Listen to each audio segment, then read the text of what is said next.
다이어트하게 채놓으신 것을 환영합니다. 제 거리대 모습입니다.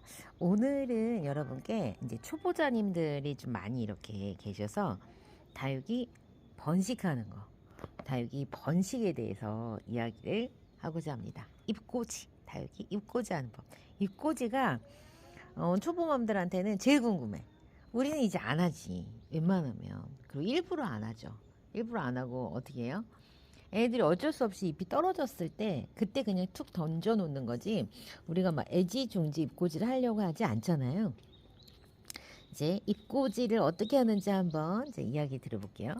자, 다육들이 보통 잎을 띄면 잎꽂이를 해요. 근데 잎이 어디가 떨어져요?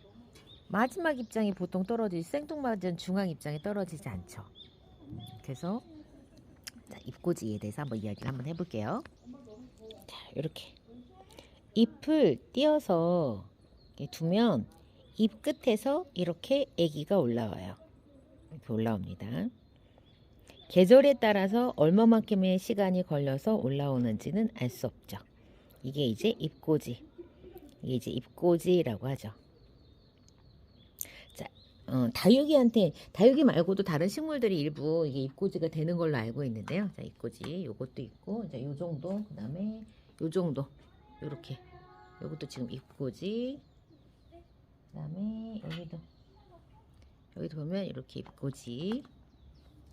그리고 여기도 보면은 이렇게 잎이 이렇게 커서 지금 잎꽂이를 이렇게 지금 하고 있어요. 자, 잎을 떼어서 자, 그 생장점에 딸려 나온 그 잎을 지금 이렇게 틔우면 이렇게 하나의 성체가 됩니다. 요게 이제 다육이 번식이 기본이고요. 이렇게 잎꽂이를 했을 때 여기에서 이제 자연군생이 나올 수도 있고, 하나가 나올 수도 있고. 원래는 이게 잎이 되게 많았어요, 두수가. 근데 제가 4개가 나왔거든요. 근데 제가 깍지가 있어가지고 깍지를 떼다 보니까 분리가 됐어. 얘는 하나가 나왔고, 얘는 지금 2개가 나왔는데 얘도 분리된 것 같아. 얘는 하나 나왔죠. 잎꽂이를 하게 되면 장점이 자연군생을 키워낼 수 있다는 게 장점이지만 아마 이렇게, 자, 위에 느리죠. 느리고 키워내는 시간도 이제 많이 걸리고. 자, 잎꽂이 이렇게 해서 떼서 하면 되는데요. 계절적으로는 봄이 제일 좋아요. 봄이 제일 좋고요. 가을은 날이 갈수록 날이 추워지기 때문에 봄만큼 성장하진 않아요. 여름에도 그렇다고 안 되는 건 아니에요. 자, 잎꽂이 하는 방법은요, 여러분들. 우선은 잎을 띄어야 되잖아요. 잎을 띄어야 되는 것부터 시작을 합니다. 잎꽂이를 하려고 하면. 그런데 보통 잎꽂이를 일부러 하는 분들이 있고요. 일부러 하는 분들이 있고, 그냥 어쩔 수 없이 잎이 떨어지니까 하는 분들이 있어요. 어쩔 수 없이 잎이 떨어지니까. 자, 여기에서 잎꽂이를 할 때요, 가장 건강한 잎이 어떤 잎일 것 같으세요? 마지막 잎은 우리가 건들 때 잘 떨어져요. 근데 여기가 아니라요, 생장점에 가까울수록 건강한 잎이에요. 그러면 우리가 잎꽂이를 하려고 할 때 일부러 이 잎을 띄어내는 거, 일부러 잎을 띄어낼 때 마지막 잎만 띄어낸다고 가능성이 높을까요? 아니요, 실패할 가능성이 높아요. 잎꽂이는 생장점으로 가까이 갈수록 잎이 건강하고, 그 다음에 또 이제 생장에 관한 어떤 호르몬들이 많이 몰려 있기 때문에 잎은 뗄 때 생장점에 가까운 쪽의 잎들이 잎꽂이 성공률도 높은 거예요. 그렇다고 한다면 내가 굳이 잎꽂이를 하려고 이런 애들 잎을 아래쪽에서 이렇게 한 단, 2단씩 떼야 되는데 내가 그럴 필요가 있을까라고 생각하실 수 있어요. 그래서 보통 다육이를 키우시는 분들은 잎꽂이는 일부러 떼는 게 아니라 그냥 분갈이를 하다가 잎이 떨어지면 그걸 갖고 잎꽂이를 하는 거예요. 그래서 성공률이 높지 않은 거예요, 여러분들. 자, 그래서 성공률이 그렇게 높은 게 아니랍니다. 자, 잎꽂이가 이제 잎을 채취하는 위치도 이제 알려드렸죠. 자, 그 다음에 얘네들이 잎을 띄잖아요. 자, 잎을 띄면 보관을 어디에다가 해야 되냐. 얘네들 사실은요, 제가 잎꽂이 되게 많이 하시는 분들 보면은 그냥 얘네들을 말려요. 흙 위에다 올려놓는 게 아니라 채반이나 소쿠리 같은 데다가 바람이 좀 통하게 말려둡니다. 그렇게 그냥 자연스럽게 말리면 요 안에 있는 수분 가지고 그냥 잎이 펴지는 거예요. 그리고 어떤 분은 어떻게 하냐면 밑에다가 휴지를 깔고 얘네들은 서랍 있죠. 서랍에다가 그냥 켠켠이 그냥 넣어놓더라고요. 그러니까는 약간 그 음지라고 해야 되나? 빛을 좀 차단하면서 그런 식으로 관리하시는 분들도 계세요. 그렇게 하면 오히려 더 빨리 나오나 봐요. 어쨌건 방법은 그냥 반음지에다가 두시거나 좀 깜깜하게 관리를 하시거나 아니면 그냥 햇볕에 그냥 보통 있는데 테이블 위에다가 그냥 올려놓거나 ip꽂이는 그렇게 그냥 두시더라고요. 얘네들을 흙 위에 올려놓는다고 해서 이 ip꽂이가 바로 되거나 그렇지 않아요, 여러분들. 얘네들이 흙 위에 어떤 수분감이라던가 이런 것들이 필요 없기 때문에 일단 뿌리가 나야지만 이 흙에 가서 뿌리를 내릴 수 있기 때문에 얘네들은 흙 위에 올려놓지 않는다는 게 원래 맞는 거예요, 여러분들. 그래서 관리는 그렇게 하시고, 자, 잎꽂이를 딱 했는데, 자, 잎꽂이 순서가 있죠. 잎꽂이를 딱 했을 때 뿌리가 먼저 나오는 경우가 있고요. 그 다음에 자구가 나오는 경우가 있어요. 그런데 뿌리가 먼저 나오면 대개는 자구가 안 나올 수 있어요. 도대체 왜 그러는 거지? 왜 그럴까? 자, 여러분들 얘네들이 붙어있던 자리는 생장점이죠. 자, 이 다육이가 아무 데서나 이렇게 올라오는 게 아니에요. 아무 데서나 다육이가 올라오는 게 아닙니다. 제가 어디에서 다육이가 올라오는지 알려드릴게요. 자, 이 다육이는 여미월이라고 하는 다육입니다. 자, 잎이 붙어있던 자리를 한번 보시겠어요? 자, 잎이 붙어있던 자리, 비늘 같은 모양을 하고 있는 잎이 붙어있던 자리. 요게 잎이 붙어있던 자리들이죠. 잎이 붙어있던 자리가 그 생장점이 있는 곳이에요. 잎이 붙어있던 바로 위쪽이거든요. 사실은 잎이 붙어있는 바로 위쪽. 그래서 다육들이 항상 어디에서 올라오는지, 잎꽂이를 하면 올라오는지 여러분들 아세요? 자, 잎이 붙어있던 바로 윗자리, 윗자리에서 다육이가 올라와요. 그런데 놀랍게도 다육이 뿌리 있죠. 뿌리도 비슷한 위치에서 나와요. 그래서 뿌리가 나오는 자리도 생장점에서 나오는 거예요. 뿌리도 생장점에서 나오고요. 자구도 생장점에서 나와요. 그래서 요 애가 뿌리가 먼저 나올 때가 있거든요. 보통 뿌리가 먼저 나오면 자구는 거의 트이질 않아요. 그래서 우리가 그런 거 멍텅구리라고 부르거든요. 멍청이. 그래서 이렇게 여러분들 이렇게 성공을 하려면 잎꽂이가 성공하려면 자구가 나오고 그 다음에 이 자구가 물을 이제 이 잎이 다 말려지면 얘가 이제 뿌리를 여기서 이제 내리고 물을 먹어야 되잖아요. 그렇기 때문에 이 뿌리가 나올 때 그때 얘네들을 이제 흙에다가 이렇게 올려주는 거예요. 그렇게 해서 뿌리가 나와서 이 잎이 모두 다 마르고 뿌리로 이제 물을 먹을 때 이제 완전 그걸 떼는 거죠. 모유를 떼는 거죠. 그래서 이제 완벽하게 자기가 뿌리를 이제 내리고 물을 먹는 순간이 얘네들 이제 그런 순간이 오죠. 그래서 뿌리 먼저 나온 애들 암만 기다려도 자구 안 나온 애들 진짜 많아요. 그러면 그런 애들 어떻게 하냐? 그럼 뿌리를 한번 다시 싹 훑어줘요.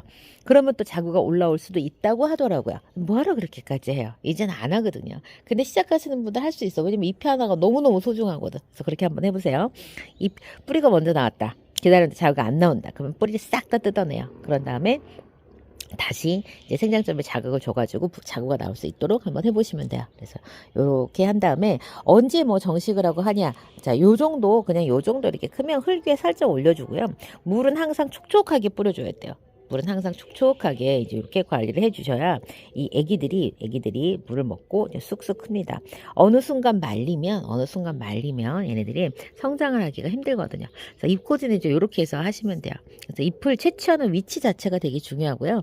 계절적으로는 봄이 가장 좋습니다. 뭐 다른 계절도 온도만 맞으면 나오긴 하지만 그 다음에 위치 얘네들 뛴 다음에 어디에 놓여 진짜 해가 그냥 내리쬐는 곳에 놓으면 안 됩니다. 사실은 그런 곳에 두시면 안 되고요. 그렇게 하면 성장 호르몬은요 햇볕의 반대편으로 몰려가기 때문에 사실 좀 힘들어요. 해가 없어야 해가 없는 쪽으로 얘네들이 성장 호르몬이 몰리잖아요. 그래서 자구를 틔워내는 게 성장 호르몬하고 뭐 같은 거냐 이럴 수 있지만 신화를 틔워내는 힘이나 새끼를 틔워내는 힘은 좀 비슷하다고 저는 생각하거든요. 그래서 얘네들을 좀 약간 조금 어두운 곳에다가 이렇게 두시는 분들이 왜냐면 어두운 곳으로 성장 호르몬이 몰려가지고 얘네들이 크려고 하니까 그래서 그런 부분들도 일은 좀 이론적으로는 좀 타당하지 않을까 그런 생각을 해요. 이제 잎꽂이 이제 이렇게 알려드렸고요. 그 다음에 이제 잎꽂이 말고 이제 우리가 군생을 만드는 것 중에 하나가 적심하는 거예요. 적심을 하는 방법인데요. 지금 우리가 당장은 적심을 안 해도 되지만 자, 이제 이렇게 살짝 웃자라는 것 같은 이런 애들을 만나면 여러분들이 정말 많은 분들이 이제 고민을 하게 됩니다. 웃자라게 좋아하는 애들이 있어요. 이거는 제 경험인데요. 좀 이렇게 맑은 연두빛의 아이들 있죠. 맑은 연두빛의 아이들이 좀 웃자람이 좀 있어요. 웃자람이. 아주 그냥 진녹색도 마찬가지거든요. 진녹색도 마찬가지인데 제가 이건 그냥 제 생각인데요. 이런 녹빛들은 광합성을 하기 위해서 녹빛이 많아요. 그렇죠. 얘네들 다 녹빛이 많은 이유가 광합성을 많이 하려고 녹빛을 이렇게 많이 배치하고 있는 거거든요. 그렇기 때문에 진녹색, 연두 계열 아이들은 빛이 부족하면 그만큼 빨리 못 자라요. 왜냐면 많은 양을 처리할 수 있도록 얘네들은 태어났는데 빛이 부족해. 더 많은 빛을 원하기 때문에 더 많은 빛을 찾아가는 그 공장이 가동을 하는 거죠. 근데요, 이런 애들, 그다음에 이런 애들, 그다음에 색감 자체가 이미 이렇게 이런 애들 있죠. 이런 애들은요, 여러분들 염록체가 많이 지금 파괴가 되어 있는 거잖아요. 많이 파괴가 되어 있기 때문에 그렇게 많은 빛을 쬐어줘도 사실 역할을 다 못해요. 돌아갈 공장이 별로 없으니까. 그래서 그렇게 많은 빛을 요구하지는 않아요. 근데 여기에서도 점점 빛이 부족해지잖아요. 그러면 얘네들 녹빛이 올라와요. 살아야 되니까. 광합성을 더 해야 되거든. 이제 그렇게 해서 이제 그런 기전들이 일어나요. 그래서 진녹색 다육들, 그다음에 이런 녹빛 다육들은 상대적으로 색감이 조금 흐릿하고 백분이 있고 이런 애들보다 웃자람이 좀 있다는 것을 여러분들께서 기본적으로 좀 아시면 좋아요. 그래서 요거는 지금 연도장미금이에요. 연도장미금인데 이렇게 아래로 치마를 입었잖아요. 얘가 햇볕이 너무 필요한 거죠. 해를 너무 지금 원하는 거예요. 자, 요 아가를 적심을 하고 싶어. 적심은 뭐예요?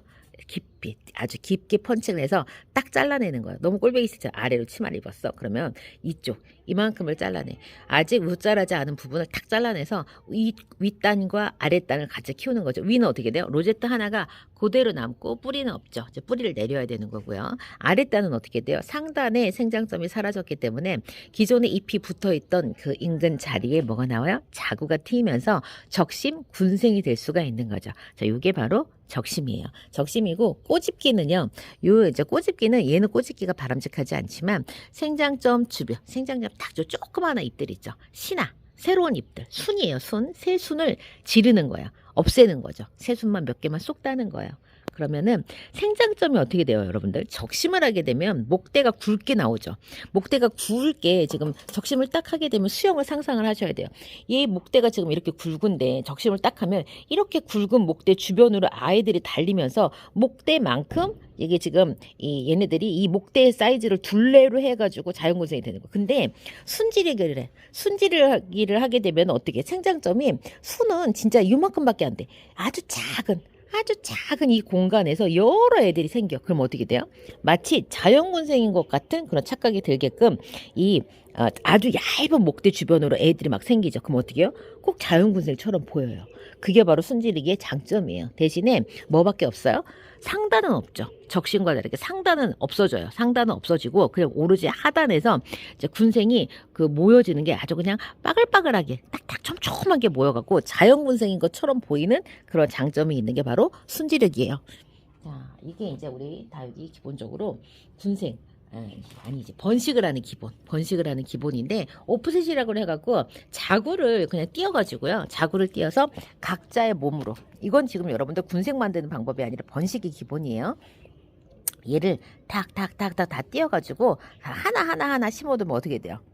이런 군생이 하나씩 되면서 그것도 번식이 기본이에요. 그게 바로 이제 오프셋의 방식이 번식. 그다음에 자연군생을 조금 유도하는 방법이 없을까라고 고민을 하시면, 자, 목대에 붙어있는 아이들, 생장점을 살아있는 아이들을 살짝 건드려줘요. 잎을 다 띄는 게 아니라 살짝 비틀어줘요. 살짝 비틀어가지고 그 자리에서 자구가 다시 튀도록 유도를 그렇게 하는 거예요.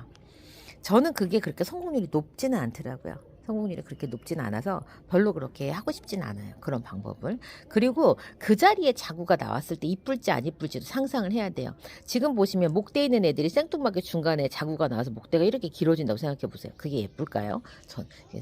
그러니까 그런 방법은 전체적인 수영을 생각을 하면서 그게 성공을 했을 때 과연 예쁠까라는 걸 생각을 하신 다음에 그거 이제 시도를 하시면 될 것 같아요.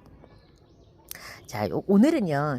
참, 그래서 여러분들 다둥이라는 거 있잖아요. 그게 발화유도제예요. 발화유도제. 그래서 다둥이는, 저는 다둥이가 상품으로 나오기 전에 제가 발화유도제를 검색을 해가지고 그걸 쓰는 방법을 제가 막 알아봤어요. 그랬더니 그게 대용량으로 해서 희석을 하는 그런 방식으로 나와 있더라고요. 기존 제품들은. 그래서 이걸 내가 할 수 있을까라고 고민을 하고 있던 차에 마침 다둥이라는 제품이 나온 거예요. 뿌리면 되는. 갖고 다둥이가 나와서 중국 영상에서도 되게 많이 보였잖아요. 걔네들이 발화를 유도하는 거예요. 근데 이렇게 딱딱하게 목질어가 된 애들을 발화를 유도한다고 해서 우리가 뿌려준다고 해서 이게 잘 될까요? 그래서 거기에 사용법을 보면 생장점을 이쑤시개로 콕콕 찍으라고 돼 있어요. 어쨌건 이 목질화된 그 목 안으로 발화를 유도하는 성분이 들어가야지만 이게 될 거 아니에요. 생장점에다 열심히 뿌려준다고 하면 생장점에 새 잎이 돋아나는 거 잘하겠죠. 웃자라는 것처럼 보이지 않을까요? 이제 그런 건 잘하겠죠. 그래서 목대에서 기저에서 애기들이 새잎이 나오길 바라거나 잎꽂이 같은 데다가 뿌려주면 어떻게 돼요?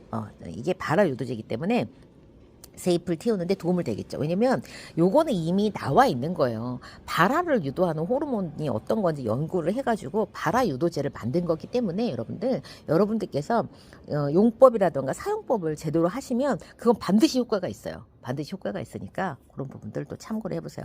저는 뭐 얘 때문에 효과가 있다 막 이런 거는 아니지만 특히 이제 꼬집기를 했을 때 꼬집기를 하면 생장점이 완전 딱 드러나잖아요. 그래서 꼬집기 한 애들한테는 좀 잘 뿌려주고 적심한 애들한테 뿌려주고 입꼬지 하는 애들한테 조금 뿌려주고 근데 목대에다가 아무데나 뿌린다. 그거는 목대에 상처를 분명히 낸 다음에 해야 돼요. 그렇기 때문에 그렇게 우리가 효율적으로 쓰지 못하고 있죠. 그 다둥이를.